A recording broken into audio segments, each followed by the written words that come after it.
I want to welcome everybody to the first presentation of this camp meeting.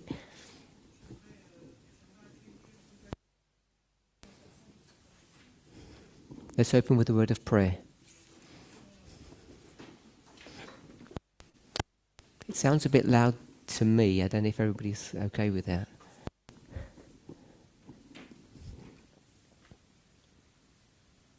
Holy God, we thank you that you have brought us here at this moment in Earth's history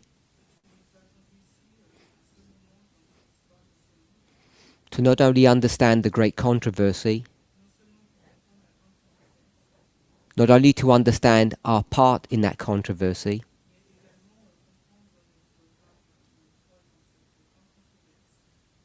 but to understand why it is that we think and participate in the way that we do.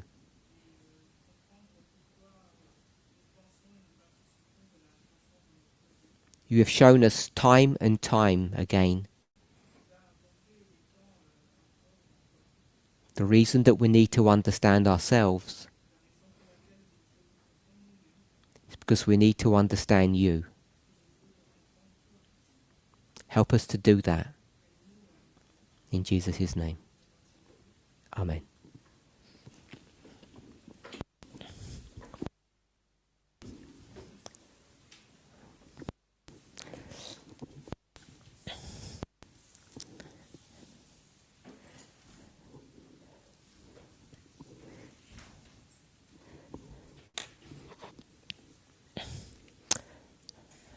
It goes without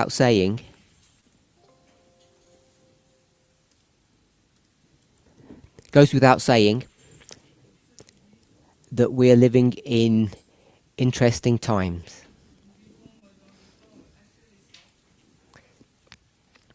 I'm sure it's been just over a week now. The past week has been significant to each of us individually and as a movement.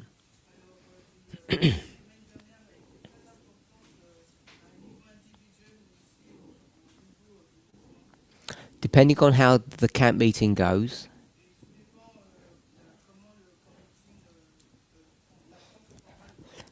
my second presentation, which is at the end of the camp,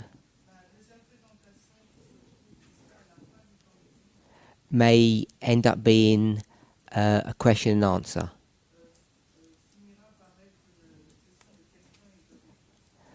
Or it may be a continuation of our conversation now.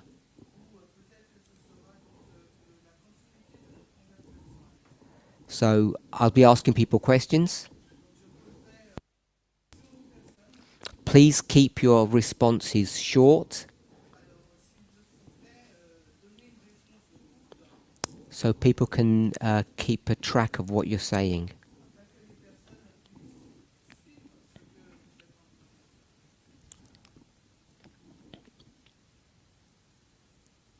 So I want to begin with what happened at the ICM.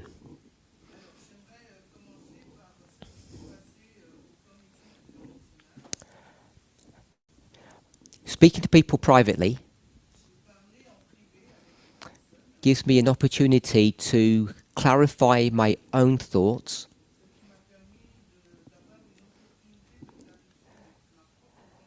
as I try to understand what individuals are thinking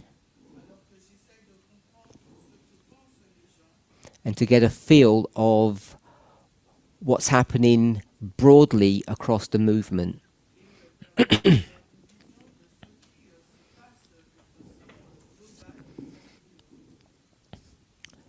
As we all know, there were 2 studies presented which I think took people by surprise. And the reason why people were surprised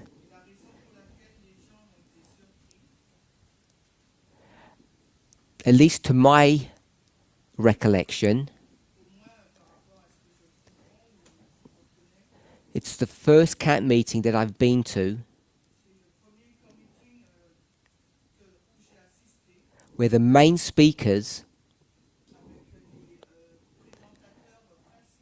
have, depending on how you want to phrase it, either different or contradictory,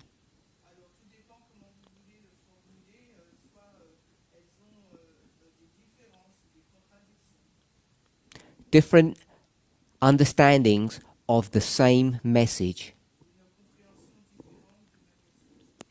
I don't think I've been to a major camp meeting where that has happened before.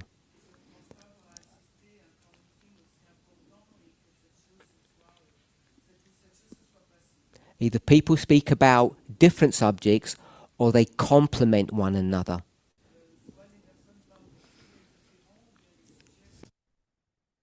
I say 2 studies.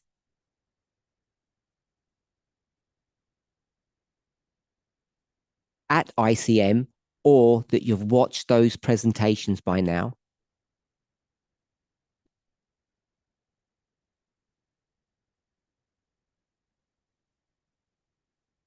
So the 2 presentations that Elder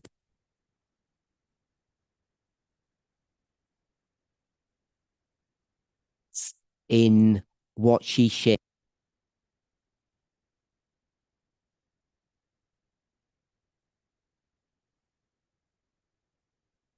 the 4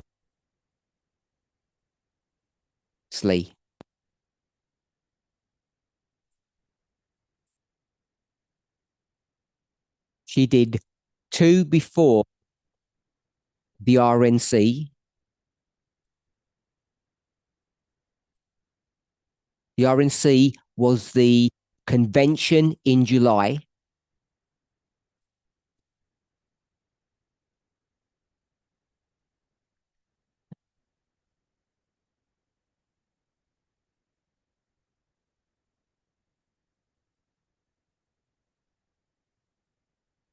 And she then did a follow-up presentation soon afterwards, which we might call the repeat and enlarge. And then there was a further presentation where she commented again on what happened at the RNC.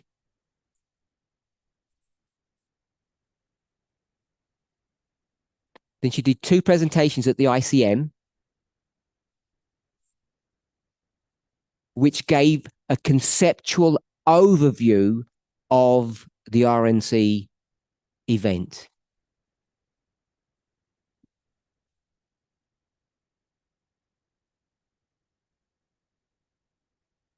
Two presentations. Could someone in a sentence or a little phrase summarize what she shared?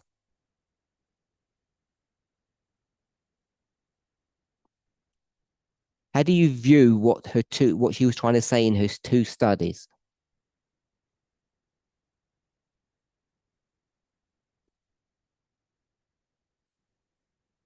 Put your hands up, anybody? Time is short. If you give a long answer, Raquel, I'm just going to cut you off, I'm afraid. Would you have a mic or should I repeat? Okay. Please do English. It's easy for everybody. English. She talked about a new threefold union. Thank you.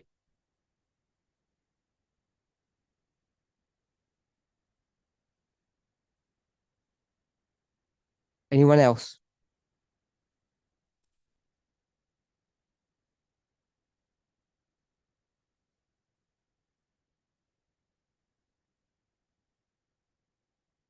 No one else?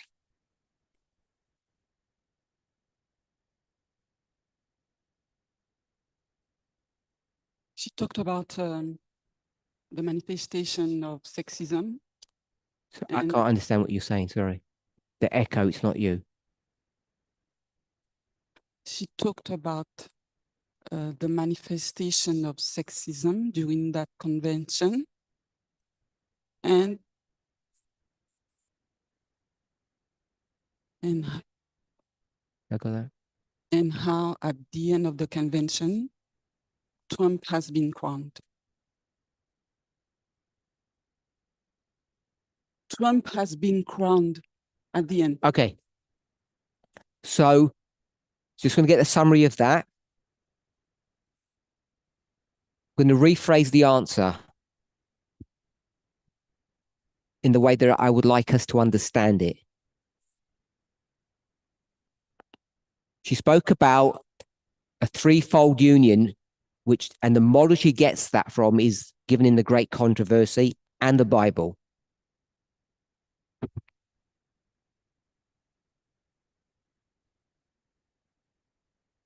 There is nothing new about that. Second point that she wanted to make, I don't want to use the word redefine. I'm just going to use the word define.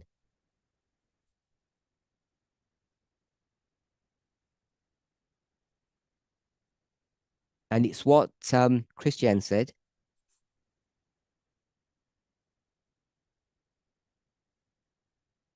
I'm going to say it that way. She defines the family.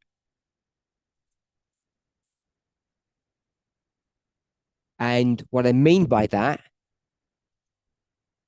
is she's defining the role of men and women.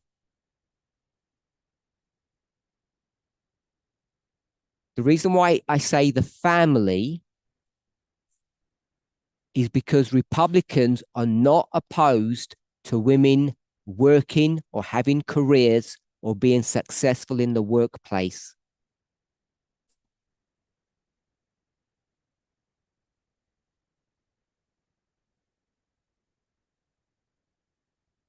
It's a misnomer to portray their ideology in that way, I think. But everybody's got their role.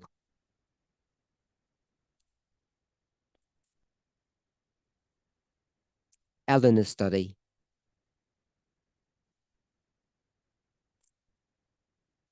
Anybody want to give a summary of what Eleanor was saying, what the point that she was making?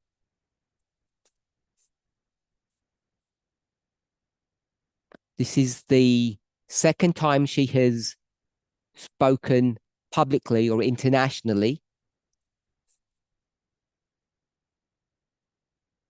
It's a follow-on from her 5-part study that she did earlier in the year.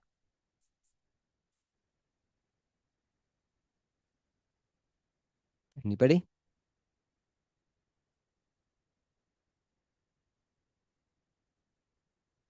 Curtis? She identified that her aim was to identify the fact that 9/11 is the harbinger of the Sunday law.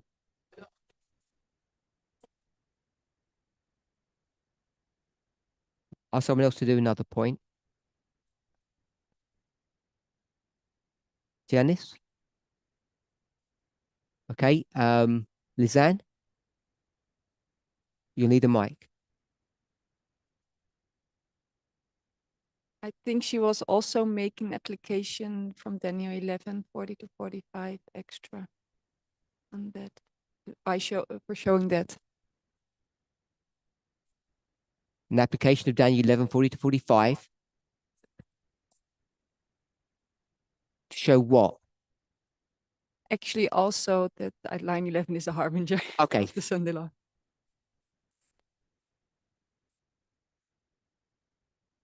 Anyone else want to pick up the second point that we'll go with Janice and then Pascal. I think one point was to show that she made application that at shipwreck we will see an attack by radical Islam. Okay.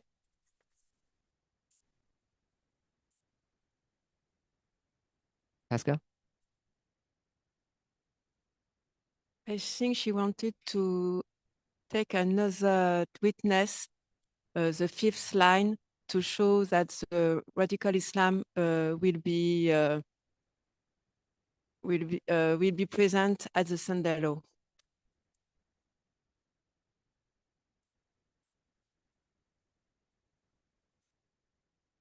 Okay, so I'm going to stop there. I know people have got more thoughts. When she did her original 5-part study,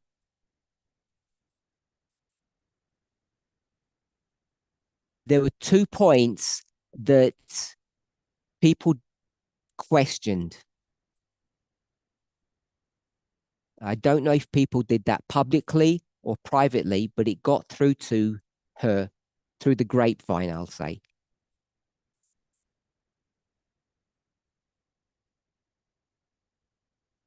And I think at the ICM, she wanted to address 2 points.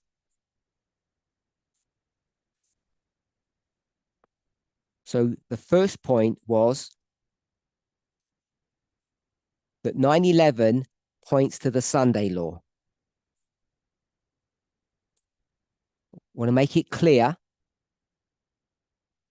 she's not denying the standard movement understanding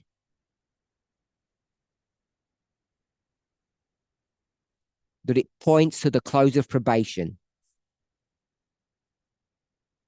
which is found in Testimonies of the Church, Volume 9.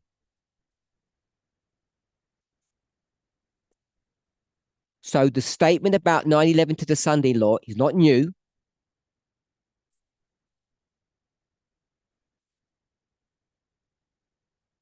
It's a repeat of what she's already stated publicly.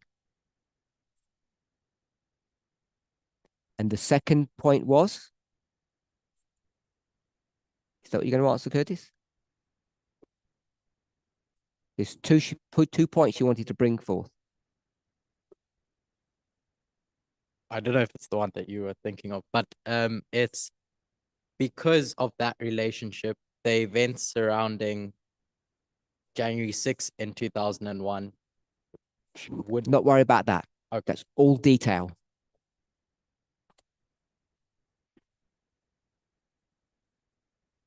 Tamina? Islam being counterfeit, Judge? So the second point was, call it the east wind being a counterfeit.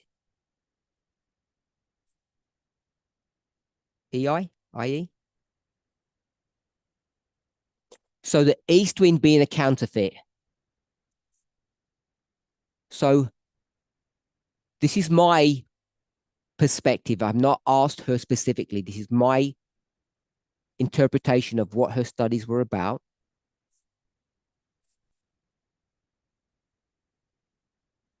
Both speakers might disagree with what I'm saying.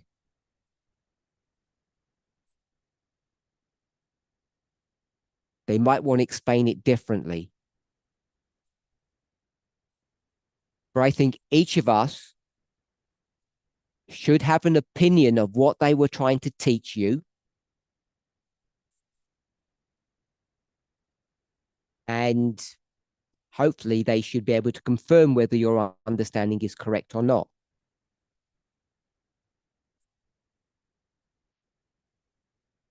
So I think Eleanor was trying to show that 9/11 is the Sunday law or points to the Sunday law, harbinger.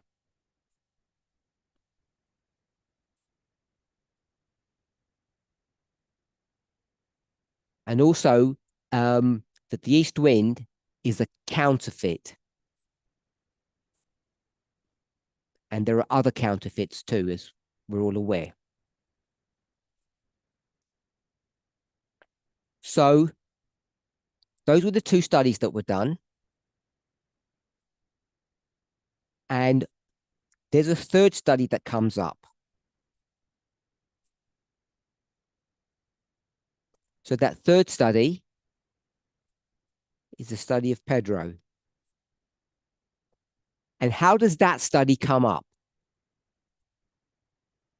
How does it get introduced into the psyche or the mindset or the thinking at ICM.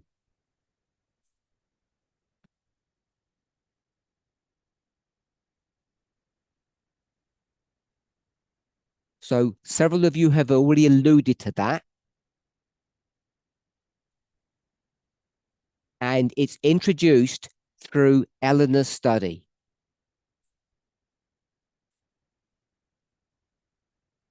So I think someone called it did some here say the fifth line? Someone say that? So I'm not saying Pedro is calling it the fifth line.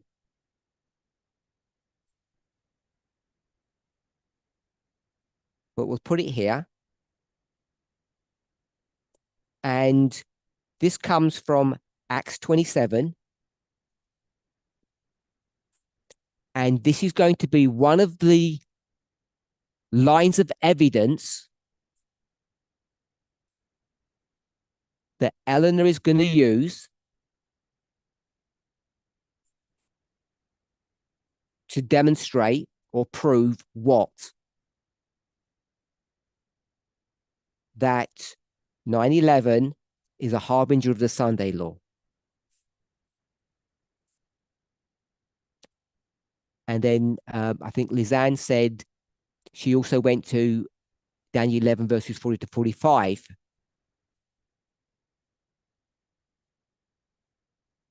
To demonstrate that as well. Lisanne?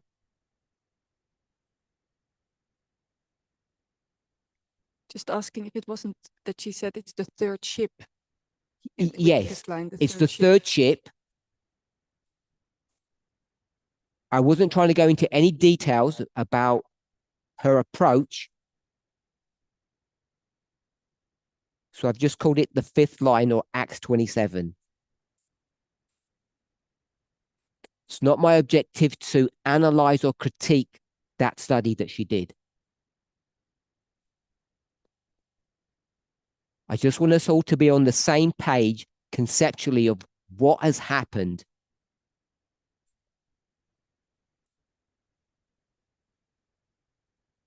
So once both have presented,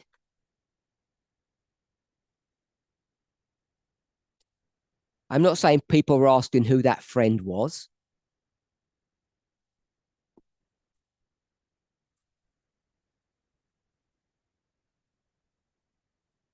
But there begins an upswell. I don't want to call it. There's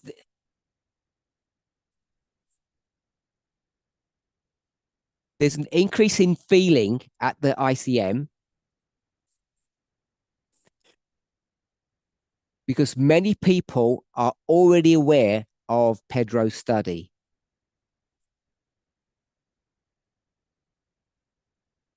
Even though it hasn't been publicly presented in English.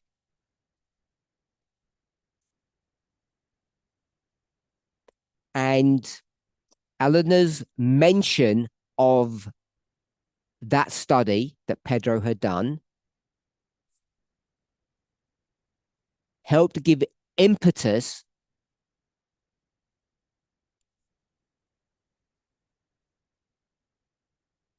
to the request that Pedro should be allowed to teach his study in a more prominent fashion, which basically means in English.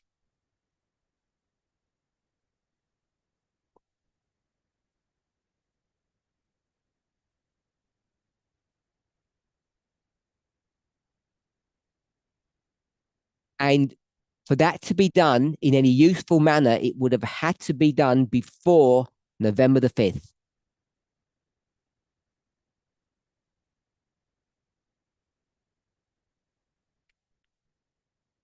Why? Why does it have to be before the election?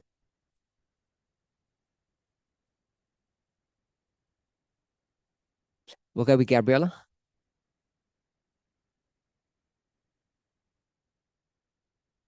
Because a lot of Pedro's study is involved with the outcome of the elections.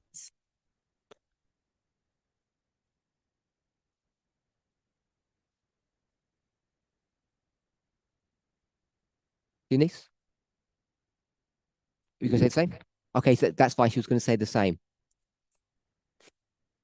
So, what was the core component or the foundation of Pedro's study? It's a bit more than just the election.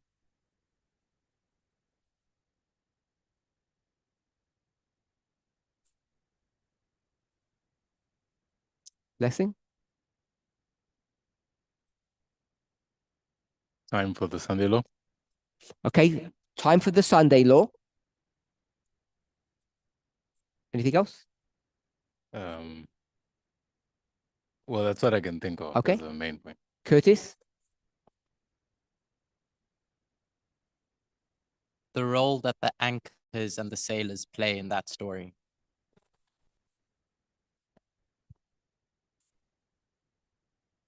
Without the symbology, what's the point of his study?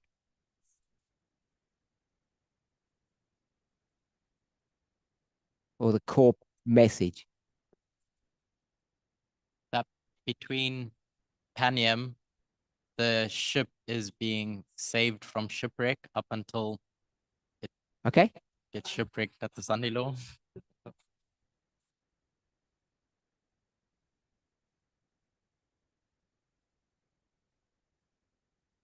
Natalie?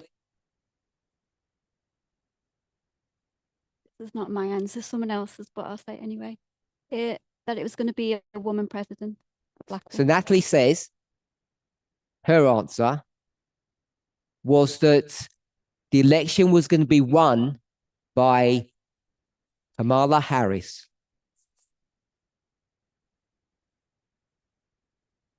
That's what I understood the nub or the whole point of his study.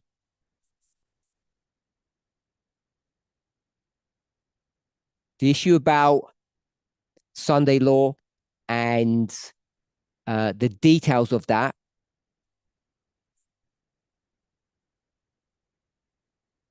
was interesting.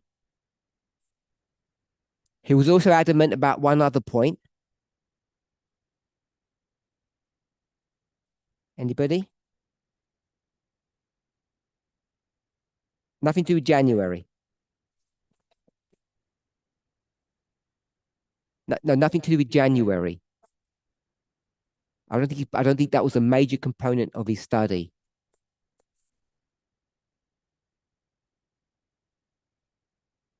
Nothing to do with anchors. Harris was going to win for another 4 years. No. So what's the point, the other point of the study?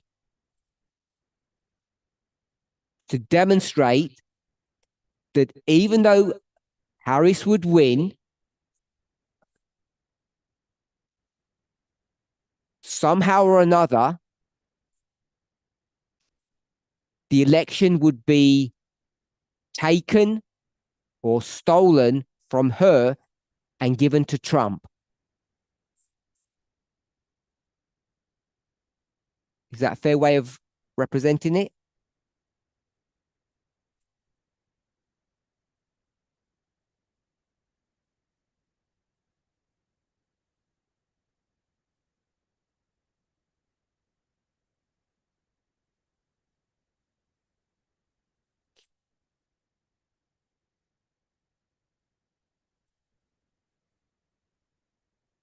So a woman would win, but the election would be taken from her and given to Trump.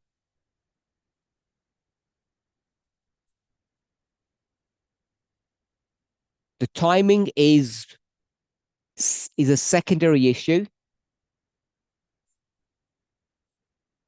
The mechanism for that change to happen was also secondary.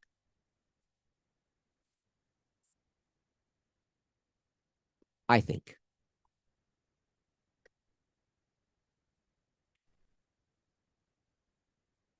So we've just done a summary of what was done at ICM.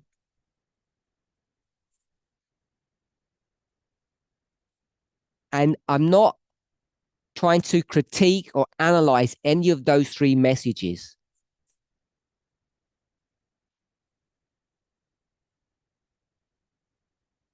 So sometime at ICM, I made a public statement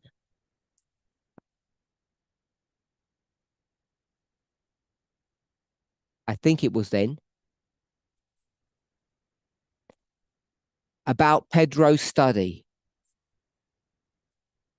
So I've spoken to some people about it already, so they already know what I'm about to say.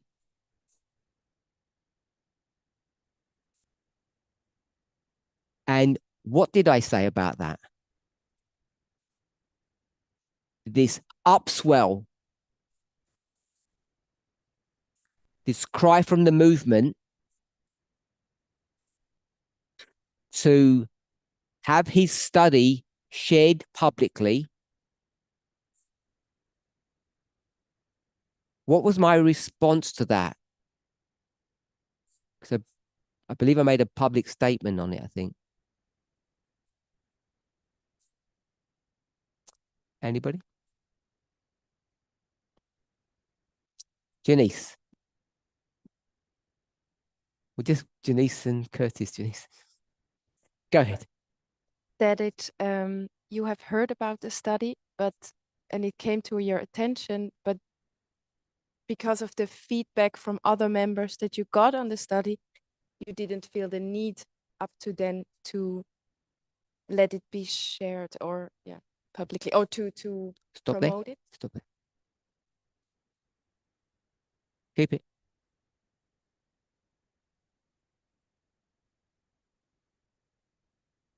And finish. If you, or summarize in a short way what you've just said.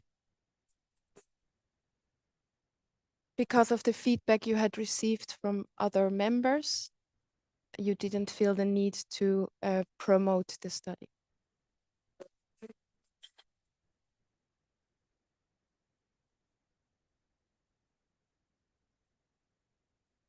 I'm going to go with that because that's a fair representation of what I recall saying. So in response to this upswell of requests, I'm going to say the reason why it hasn't been shared publicly, or I haven't felt the need to promote it,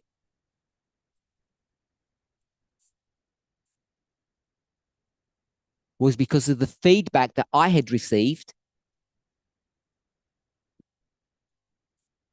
was that there were significant problems with the study.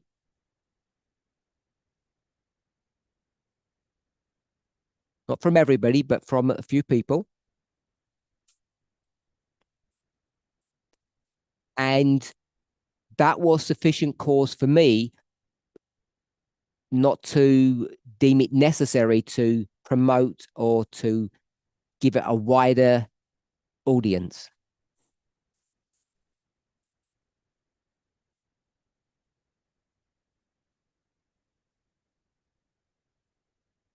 Who was I speaking to when I made that statement?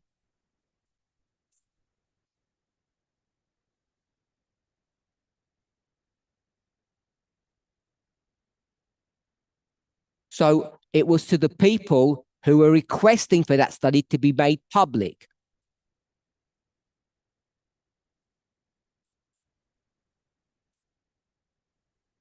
The people that I'd already spoken to, I had interaction with before,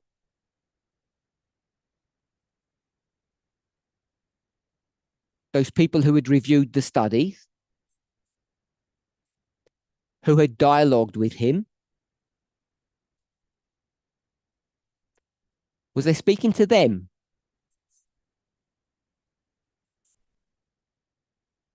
Obviously not, because they don't see any need to have the message promoted.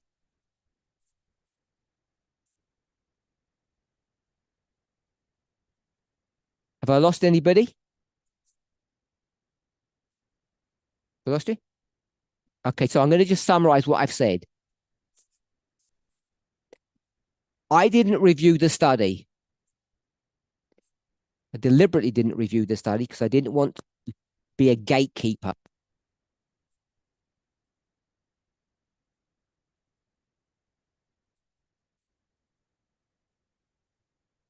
Other people had seen the study.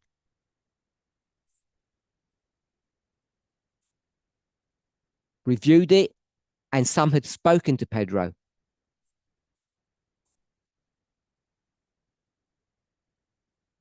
Those people had told me that they didn't see merit in the study.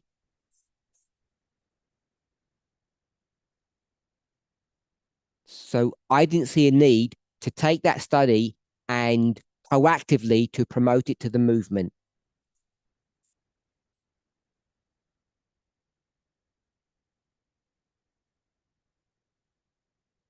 I was speaking to the people who wanted the study brought to the public domain.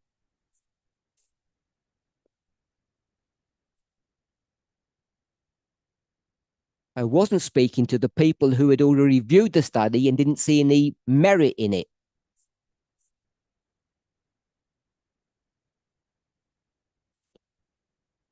That makes sense? So how did the people who already knew about the message, how did they know about it?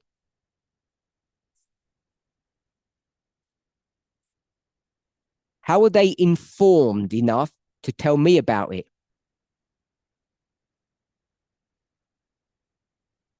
They must have studied it. They must have studied to a level that they could make an informed decision about the study.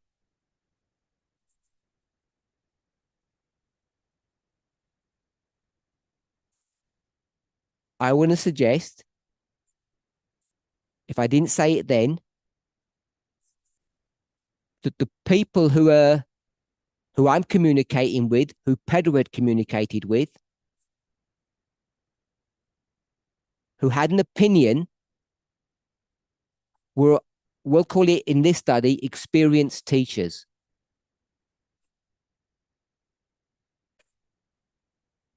So the experienced teachers in the movement,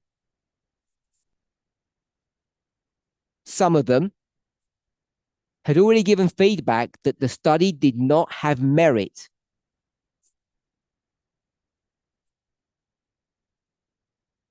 And the whole issue revolves around what subject? It wasn't about how Trump would steal the election. It wasn't even that Trump would win. The issue of contention, without getting into the symbology of the anchors,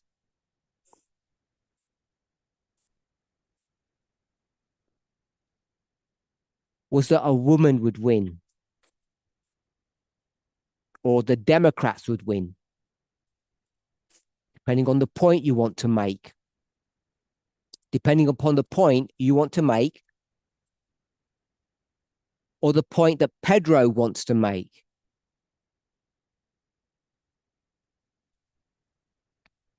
So that's what's at issue.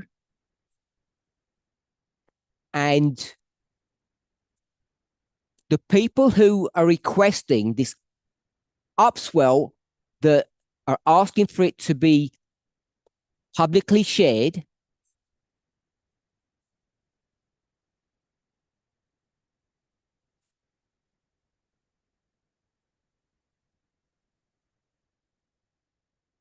I'm going to say they all know, or almost all know, what the study is about, what the issues are about.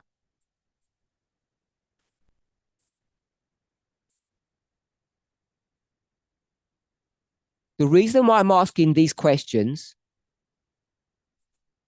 is not about Pedro's study. It's not about the experienced teachers in this movement who said the study either was wrong or had no merit.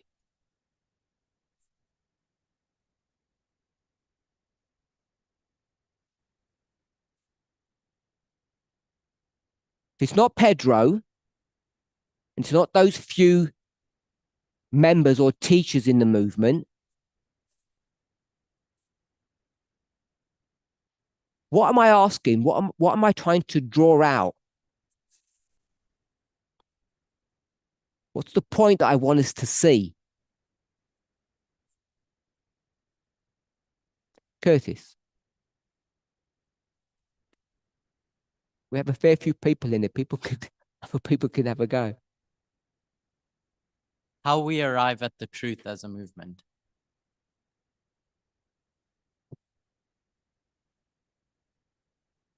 I'm not bothered about methodology. Not methodology, consensus. I'm not worried about consensus.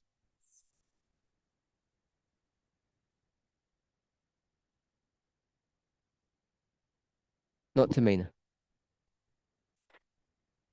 Anyone else? Lizanne? I think it showed the kind of unrest in the movement, like you talked before about this being polite when we are around, but that there's inside more unrest and it's not so polite at all. Okay, so Lizanne said that I'm trying to show that there's an unrest within our movement,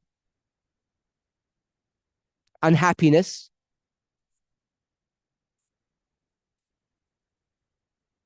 On the surface, people are polite,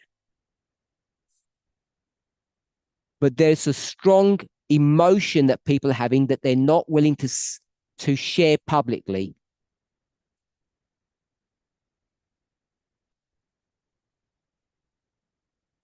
Tamina.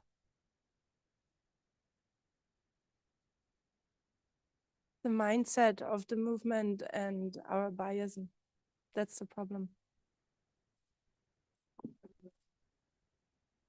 So, what I want us to see, a large swathe, I think the majority of our movement have become so confused about prophecy that they actually believed that a woman could win this election.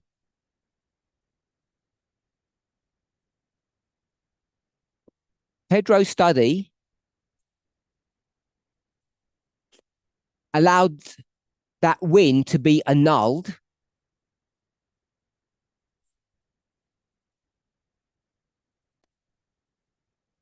that eventually a man, Trump, would win.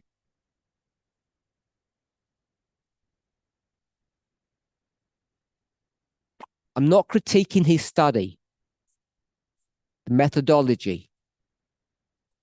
What I want us to see is that as a movement,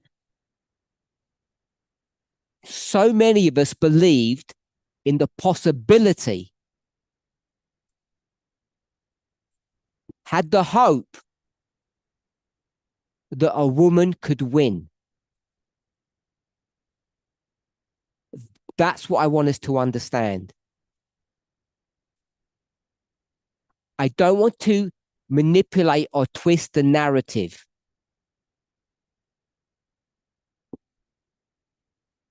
Pedro was like a sacrificial lamb that those who wanted to have his study promoted turned him into.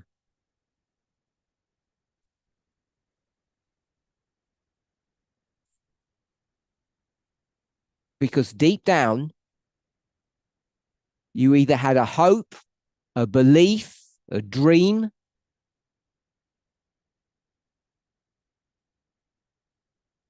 that stand against prophecy, that you wanted a woman to win, where everything tells us, all of our prophetic understanding, that that was just never going to happen. And either the tail has been wagging the dog. Et même si le chien Entweder, tourne autour de la queue, Who's the tail? c'est qui la queue? O la cola del perro estaba Who's the dando. dog? Qui est le chien? No sé no sé qué significa esa expresión. disculpe. This movement is the dog. Ce mouvement Este est, movimiento es le el chien. perro. And what's been wagging us? Et qu'est-ce qui ¿Qué es nous... lo que ha estado? wagging us, All the media articles that we imbibe. Et qu'est-ce qui nous trouble en fait? C'est ¿Qué es lo que tous nos estaba les engañando? médias, les articles des Todos médias sur lesquels nous demeurons. Se need to take a mezclaron break. todas las voces. Alors, on fait une pause. Da gab es ein Problem. Alle Sprachen wurden auf einmal gehört. Todos los idiomas están mezclados en este momento.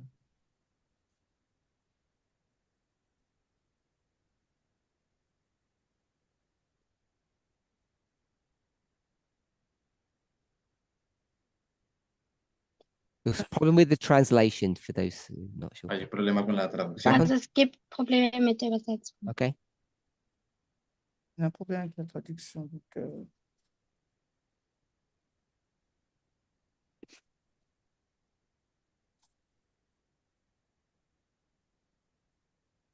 The network dropped and the translations got cancelled.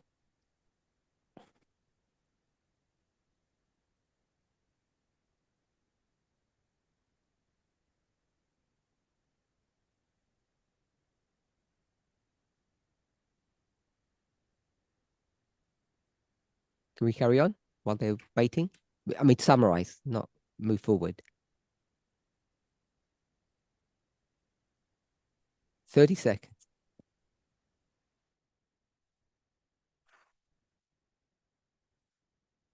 Okay, so we had a short break.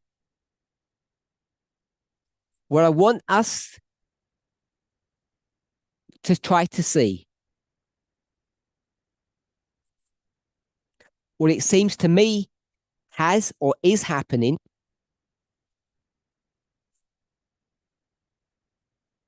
is that we'll say as a movement, however you want to define what that is, the majority of the people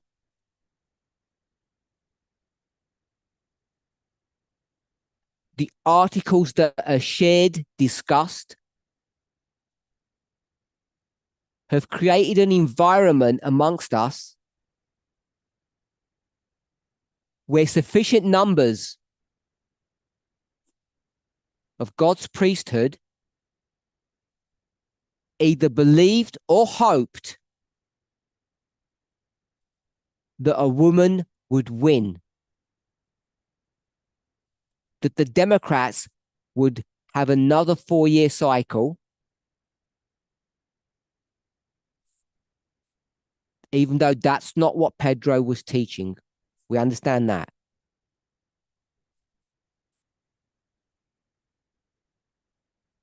And the question that I want each of us to think about for ourselves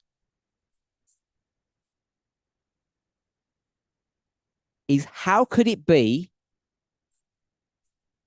that you or your neighbor, person that you're sitting next to, at this late stage in our experience,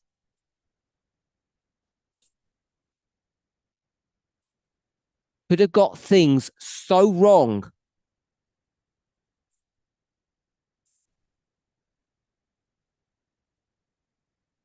I'm going to disagree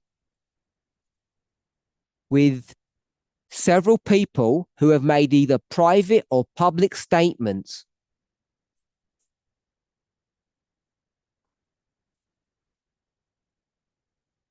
that Pedro's study was mismanaged by the leadership.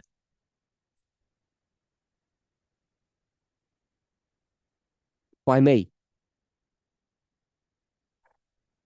This is not an issue of equality or gendered behavior, we might want to see it as that. I'm not saying there isn't a story there. What I want us to see in this study isn't how good the questions were, wasn't the mistakes that Pedro made or didn't make. It's why, despite experienced teachers saying there are significant mistakes in this study,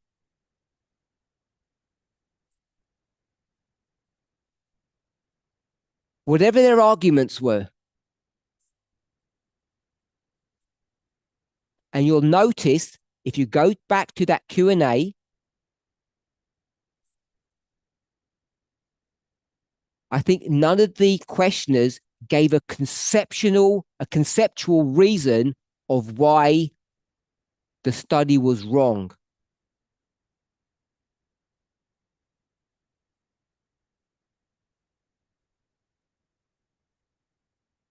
But what I'm suggesting now is the question that should be asked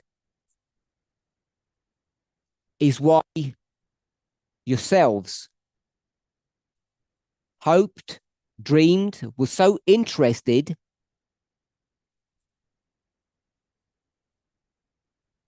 in a study that was opposed to prophecy.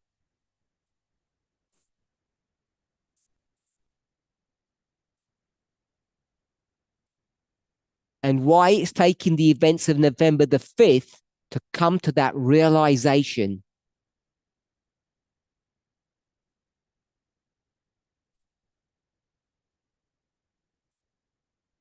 We all understand what tri means. Tri means three. T-R-I. Threefold.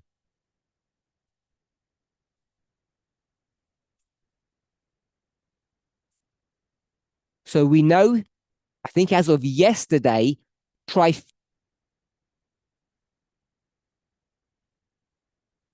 Republicans.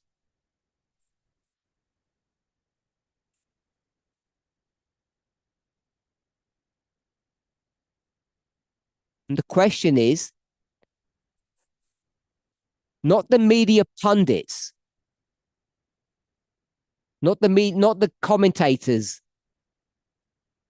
the opinion writers,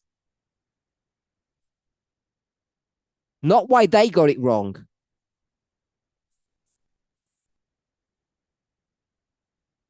Not why the pollsters or the people who do the polls, why they got it wrong.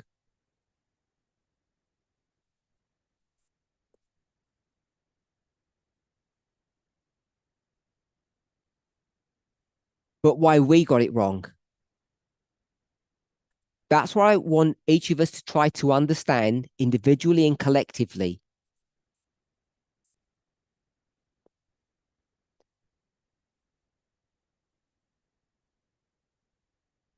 I believe Elder Terry is on public record saying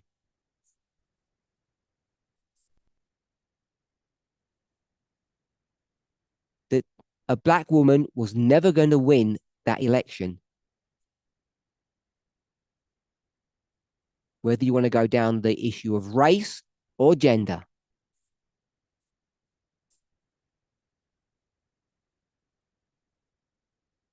I'm not promoting her study when I make that comment.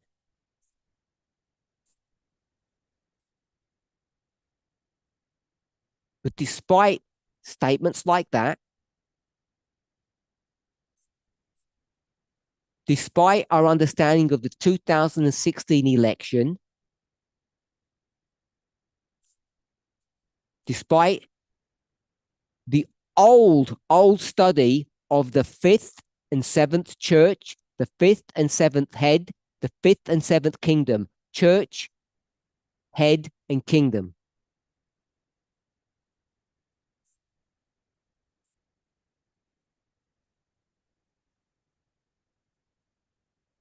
we're still willing to believe, many of us were, that somehow prophecy would turn out differently.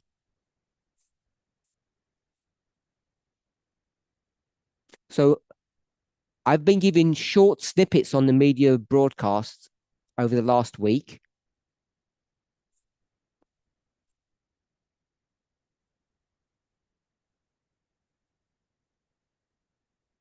One of the points that you should be able that should jump out at you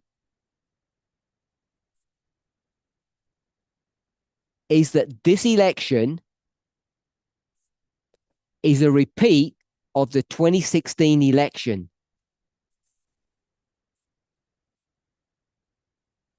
And what's concerning, if it's not concerning, it should be, is why so many of us didn't see that ahead of time. It's not a comment about the timing of the Sunday law or the nature of the Sunday law.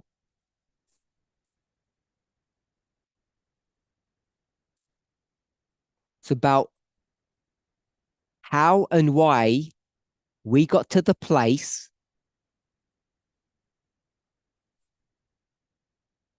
where we thought a woman would win. If anybody's got any comments, any criticisms about what I'm saying, a defense of your own thoughts.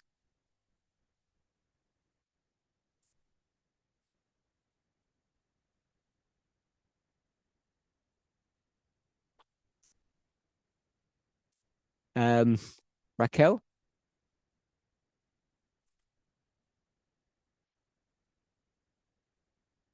I want to ask, unconsciously, I thought about it. Well, I did think that Trump was the prophetic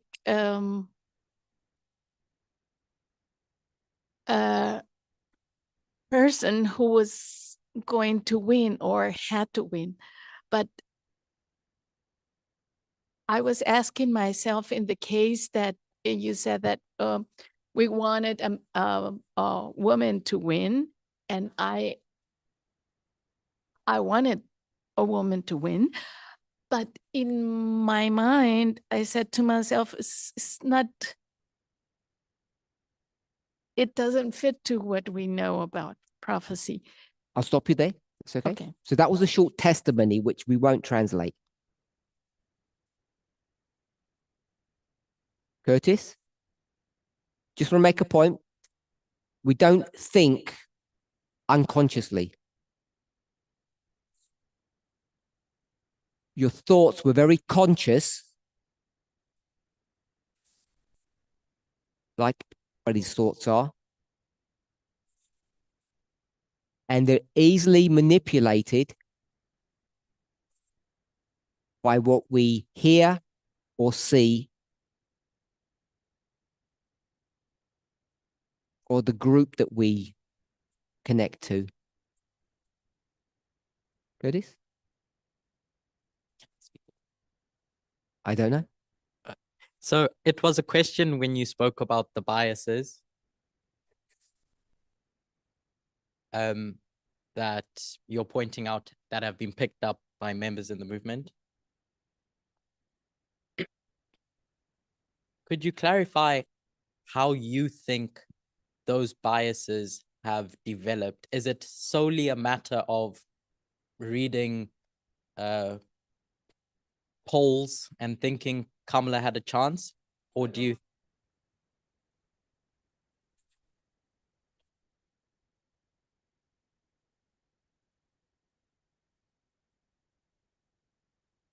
Or is it related to the biases that we've developed because of an ideology?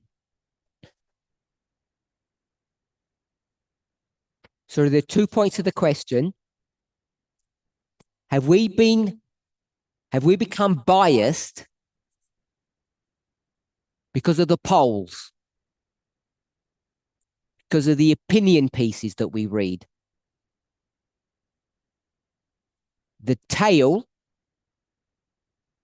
controlling us, the dog.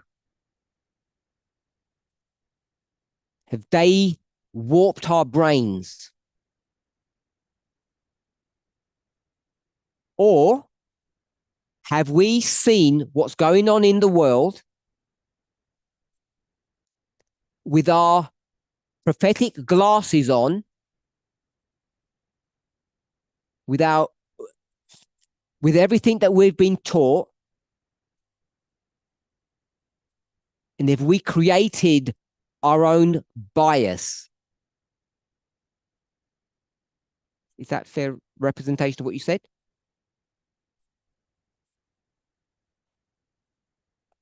It's a bit of both, I believe.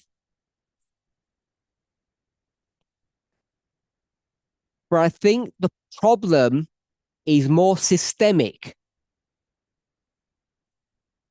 So I don't normally make sweeping statements. I've already done one in this study. So maybe I'll do a couple of more. I'm in the mood for it.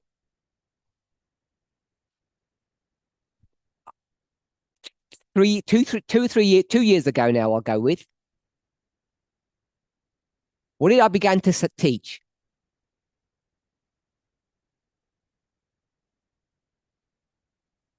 No, Righteousness by Faith is a way old study. No Levites, no priests, no Nethinims. Is it 3 years ago? 3 years ago. That has been a recurring theme since then. People have asked why.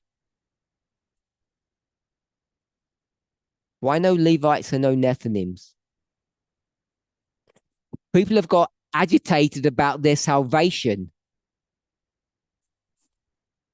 I don't understand why. When I've spoken privately to people, it bemuses me why people are so worried about the mechanism of their salvation. Because that to me is Christianity 101.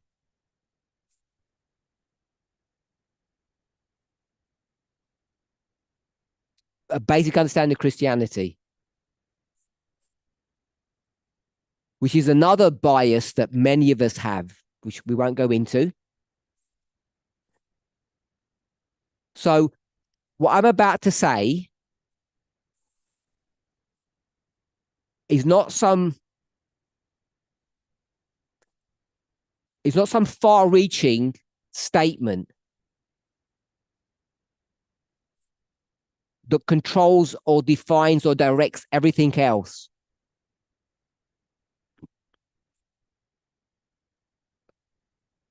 The great test that we speak about, that we believe in, which is equality or gender equality or LGBTQ rights, however you want to phrase it,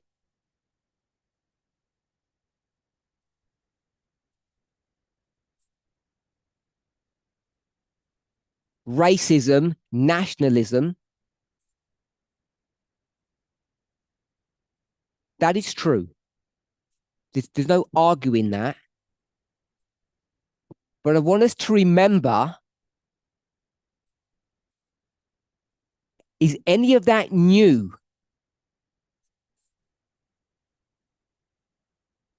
You go to Germany between the two wars,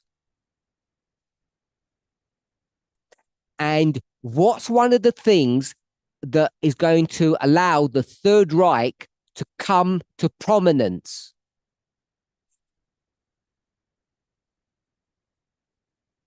When they grab power and justify grabbing power. What's going on in Germany socially at that time? It's a hotbed of what? We'll just go with that. LGBTQ issues. Part of their rise is their position or comment against the LGBTQ community there.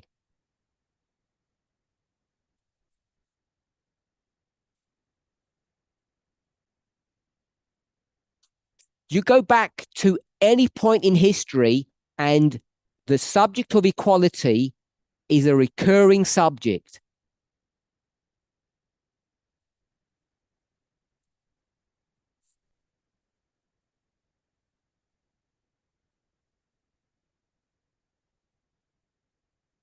That's where part of the Midnight Christ study begins.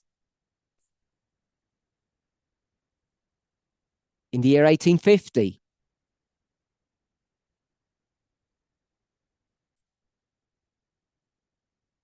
Civil War, compromise.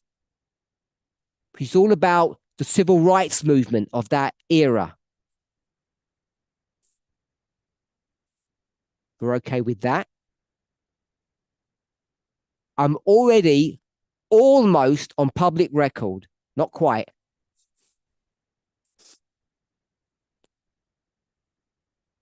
Saying, if you jump forward 38 years to 1888,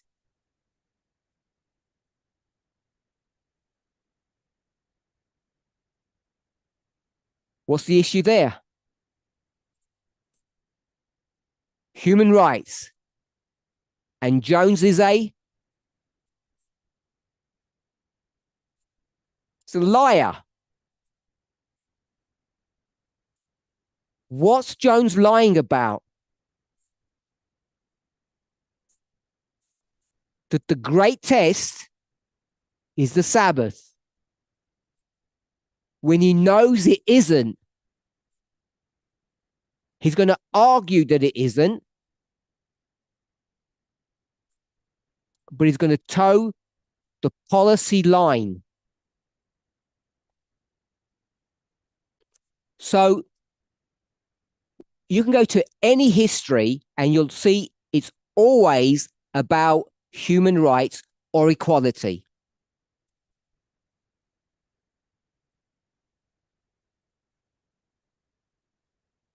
Or we might call it the golden rule. So when you come to our history now, this election, your views, what your understanding of the great test is, how you see its fulfillment in world events, what do you think the issues are?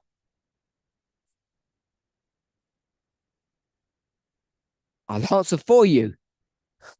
Maybe you're a bit shy. It's abortion rights and LGBTQ rights. That's what this movement stands on. And everything that we see is framed through that lens.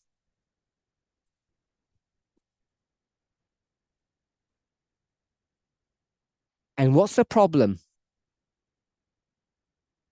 Go back to November 5th. What's the issue? What's the problem with our position? The election, the Sunday law. I'm not saying the election was the Sunday law. The election, the Sunday law, the great test for America was not abortion rights and was not LGBTQ rights. This movement is out of sync. It's not synchronized with reality. It's not synchronized with what's going on in the world. And so when Curtis asked this question about these biases, that's a major one. Our perspective of end-time prophecy is not in agreement with what's going on in the world. And when you get to a position like that, a dangerous position like that, it's easy to make mistakes, which is what this movement did last week. We got everything wrong. We wanted to believe things that weren't going to happen.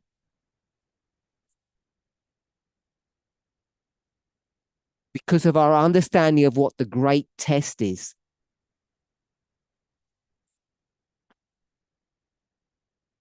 According to the election last week, the election, the Sunday law, the great test, there were two issues. There have always been two issues. What were the two issues? The economy and immigration. And if you go back to 1888, it's the same issue. You could even go to 1850 and see it's the same issue if you wanted to. It's not the abortion issue, and it's not LGBTQ rights. So that I'm not misunderstood. I'm not saying that those issues are unimportant. I'm not even saying this is a double negative, I'm sorry. I'm not saying that they are not the great test.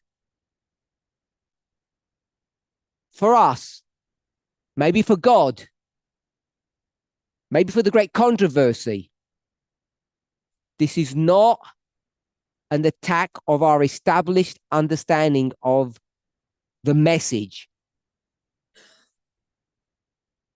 I'm not trying to change any of that. But what I want us to see, all three speakers of the Terry, Eleanor, and Pedro, within a very short time frame, whether you a 12-month period, mid-2024 to mid-2025,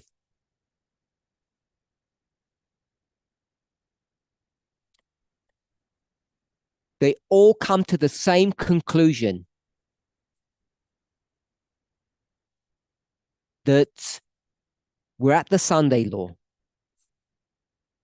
Whatever dates each of them has, that this election cycle marks the Sunday law.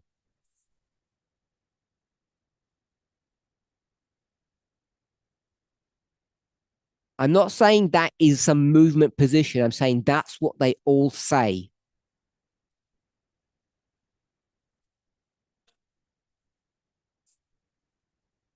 If that's the case, we have already seen, and you will see, that the issues that control America will not be LGBTQ rights and will not be abortion rights.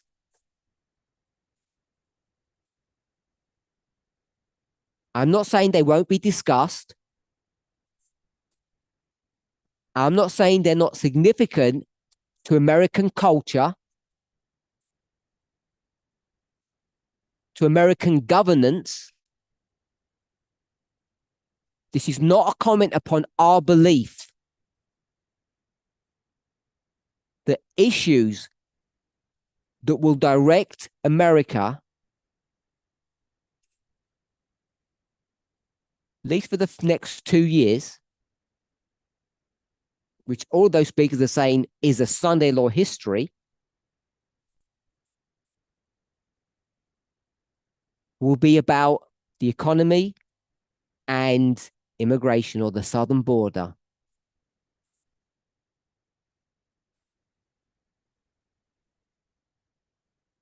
And if you weren't sure about that, just look at Trump's policy now. Not his policy, I should say his decisions in who has been selected for the various posts in his cabinet.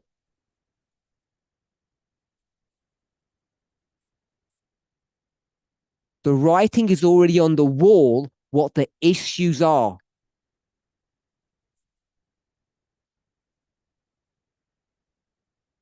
What their agenda is. So I'm going to throw in one comment.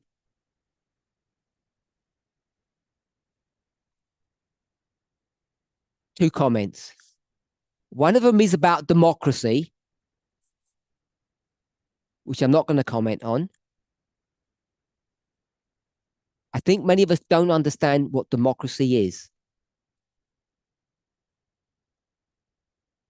And the other one is originalism.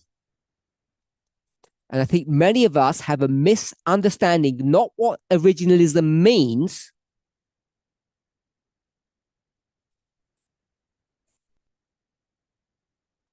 but what it means today.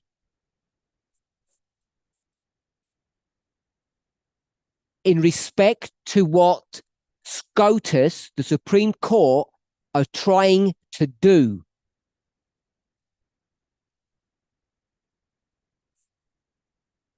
And why do we misunderstand?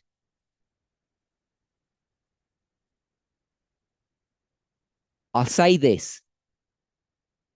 When the subject of originalism has come up at SCOTUS, the main subject that it's been brought up through is what? When we look at the court cases, we say originalism or whatever the alternative is. What's the issue or the framework of those discussions, according to us?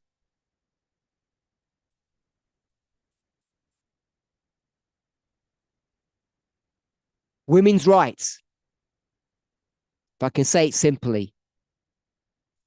However you want to define what women's rights are. They're the cases that have gone up and have failed because of the fight between originalism and its alternative.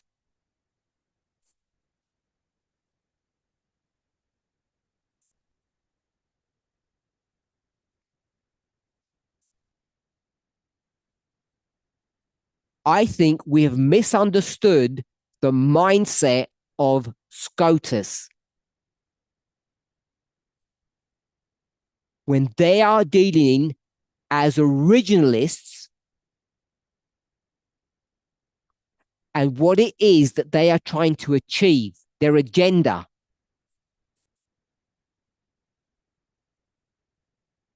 Because our movement believes their agenda is anti-women.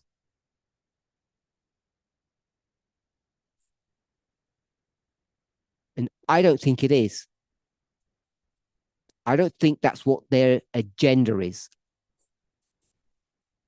The consequences certainly is anti-women. But that's not their objective. And I think it's worthy of investigation. Let's close with prayer.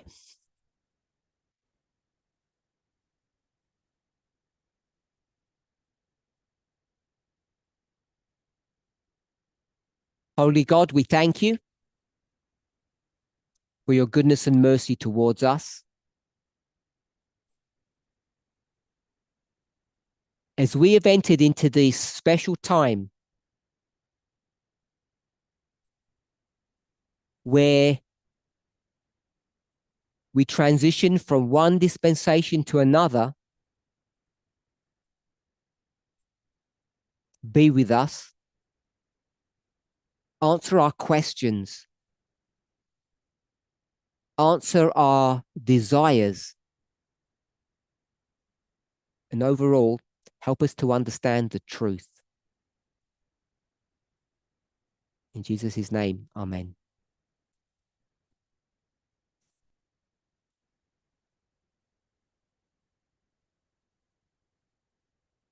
I want to apologize, I went a little bit over time.